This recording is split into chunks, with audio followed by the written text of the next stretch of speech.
America అధ్యక్ష ఎన్నికలను ప్రపంచ దేశాలు ఆసక్తిగా గమనిస్తున్నాయి. ఇప్పటికే ముందస్తు ఓటింగ్ మొదలు కాగా మంగళవారం పోలింగ్ జరగనుంది. ఓటర్లకు ఈజీగా ఉండేందుకు ఆయా రాష్ట్రాలు వివిధ భాషల్లో బ్యాలెట్లను అందుబాటులోకి తీసుకొచ్చాయి.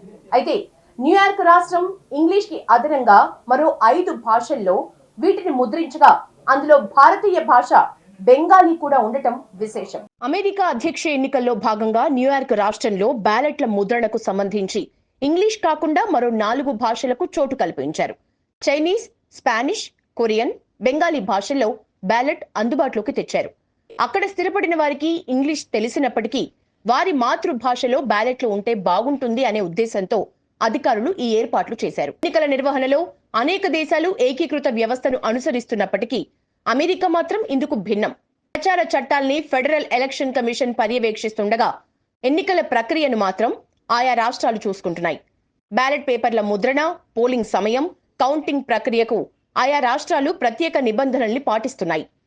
అమెరికా అధ్యక్ష ఎన్నికల్లో డెమోక్రటిక్, రిపబ్లికన్ పార్టీల అభ్యర్థుల మధ్య గట్టి పోటీ నెలకొంది.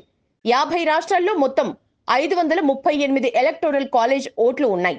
ఒక అభ్యర్థి ప్రెసిడెంట్ కావటానికి మెజారిటీ మార్క్ 270 లేదా అంతకంటే ఎక్కువ ఓట్లు రావాలి. 2 మినహా అన్ని రాష్ట్రాల్లో ఎక్కువ ఓట్లు పొందిన అభ్యర్థికి ఎలక్టోరల్ కాలేజీ ఓట్లన్నీ ఇస్తారు. గత ఎన్నికల్లో డెమోక్రటిక్ పార్టీకి చెందిన జో బైడెన్ 306 ఎలక్టోరల్ ఓట్లను సాధించగా రిపబ్లికన్ పార్టీకి చెందిన డొనాల్డ్ ట్రంప్ 232 ఓట్లు పొందారు.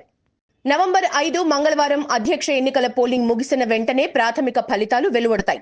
ట్రంప్, హ్యారిస్ మధ్య పోరు హోరాహోరీగా ఉంటే మాత్రం తుది ఫలితాలు వెలువడేసరికి 1-2 రోజులు పడుతుంది. ఇక ఎలక్టోరల్ కాలేజ్ ఎన్నిక తతంగం పూర్తయి అధ్యక్షుడి ప్రమాణ స్వీకారం జరగాలంటే 2025 జనవరి 20 దాకా ఆగాల్సిందే. ఒకవేళ జనవరి 20 ఆదివారం అయితే జనవరి 21న ప్రమాణ స్వీకారం ఉంటుంది. ఇప్పటి వరకు ఉన్న ఒపీనియన్స్ పోల్స్ అంచనాల ప్రకారం అయితే ట్రంప్ కంటే కమలా హ్యారిస్ కొద్దిగా ముందంజలో ఉన్నట్లు తెలుస్తోంది.